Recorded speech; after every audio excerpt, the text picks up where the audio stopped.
Hi అండి, అందరికీ నమస్తే. నూతన సంవత్సర శుభాకాంక్షలు అందరికీ. ఈరోజు నా టాపిక్ వచ్చేసి నా అన్వేష్ గారి గురించి. ఈ మధ్య అయితే చాలా ట్రెండింగ్ అయిపోయింది ఆయన. అంటే ఎట్లా అంటే హిందూ ధర్మం గురించి తప్పుగా మాట్లాడి ఆయన పెద్ద యూట్యూబర్. ఆయన కంటెంట్ చాలా బాగుంటుంది.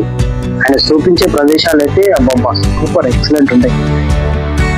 కొందరికి అయితే ఆయన ఆదర్శం కూడా. ఎందుకంటే యూట్యూబ్ స్టార్ట్ చేయాలంటే ఆయన చూసి కొందరు ముందుకు వచ్చారు. ఆయన కూడా కొన్నిసార్లు యూట్యూబ్ లో చెప్పింది కూడా, మరి యూట్యూబ్ స్టార్ట్ చేయాలంటే సిగ్గు మామాట ఏం వాడవుతూ ముందుకు రండి, మీరు మాట్లాడండి, నేను కూడా మాట్లాడతాను, నాకు నచ్చి ఉంది, అది ఉంది, నాకు హెయిర్స్ లో అని మోటివేషన్ లాగా చాలా మందికి మోటివేషన్ చేసింది.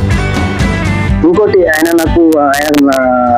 నచ్చిన విషయం ఏంటంటే ఆయన బెట్టింగ్ యాప్స్ గురించి స్టాండ్ తీసుకుంటారు. దానివల్ల చాలా మంది ప్రజలు చనిపోతారు. నేను ఏ విధంగా అరికట్టాలన్న దానిపైన ఆయన వీడియోలు కూడా చేసిండ్రు, చాలా బాగా చెప్పారు.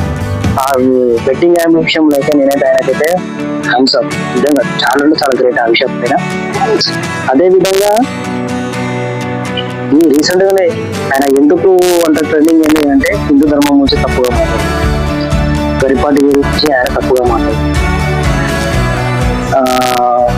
మహాభారతం గురించి తక్కువ మాట్లాడి.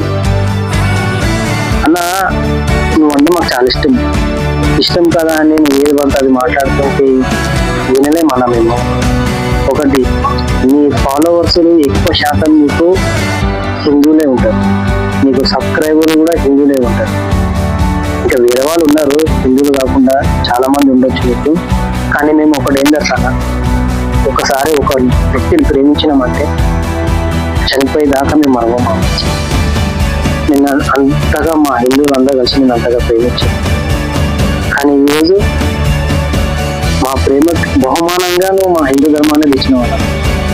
నాకు ఈ విషయం అయితే చాలా బాధ కలిగింది.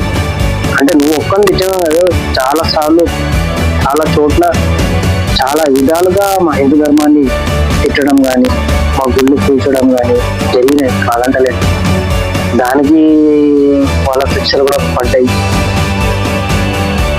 కాకపోతే నువ్వు అనడం వల్ల అది చాలా హైలైట్ అయింది.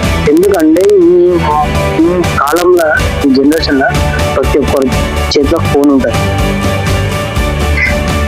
సెకండ్లలో మనం చెప్పిన మాటలని సమాచారం చాలా తొందరగా అందుతాయి. అసలే పెద్ద యూట్యూబర్, నీ వల్ల ప్రతి మాట కూడా చాలా మంది ఇన్ఫర్మేషన్ లాగా తీసుకుంటారు. అలాంటి హిందూ ధర్మం గురించి తప్పుగా మాట్లాడితే ఆ ధర్మం పైన చాలా మందికి ఏమంటారు నమ్మకం కోల్పోతారు. ఏదైనా సరే నమ్మకాన్ని నిలబెట్టే విధంగా ఉండాలి. ఇప్పుడు ఈ రోజు నువ్వు యూట్యూబర్ అయినావు అంటే మా నమ్మకంతోనే నువ్వు మంచోడిగా అన్న మేము నమ్మినాం కాబట్టి నువ్వు పెద్ద యూట్యూబర్. కానీ ఈరోజు ఏం చేసినా ఆ నమ్మకాన్ని బొమ్మ చేసిన. ఏదేమైనా సరేనా, నేను ఏదో అనాలో ఏదో నాకు ఫాలోవర్స్ రావాలి, ఏదో నాకు లైక్ రావాలి, సబ్స్క్రైబ్ కాదు. కానీ మా హిందూ ధర్మం పెట్టినందుకే నాకు చాలా బాధ కలిగింది. ఎవరైనా సరే చూడండి,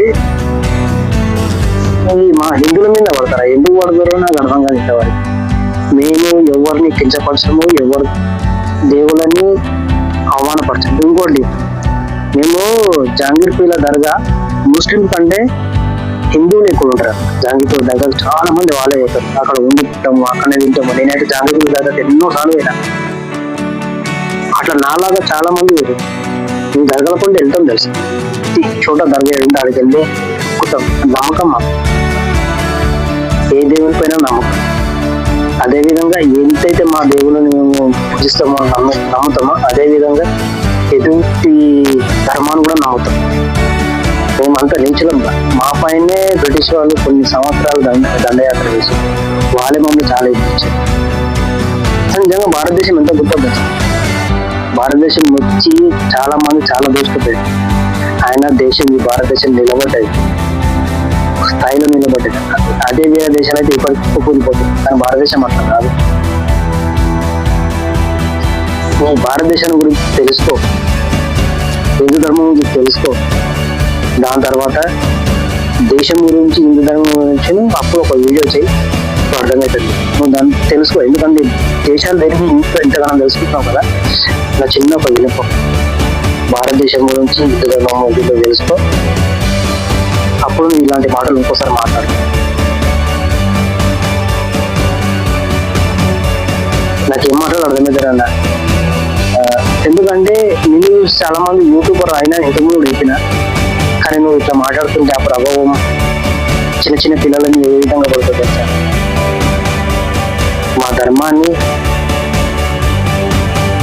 ఎన్నో ప్రాణత్యాగాలు చేసి అయినా నిలుపుకోగలమా? మమ్మల్ని క్రిస్టియన్స్ కానీ కన్వర్ట్ కమ్మని కూడా మమ్మకు చెప్తుంటారు. మా దేవుళ్ళని సైతాన్లు అంటారు, అయినా మేము పట్టించుకోము. ఎవరి ధర్మం వాళ్ళ కదా అన్నట్టే ఉంటాం.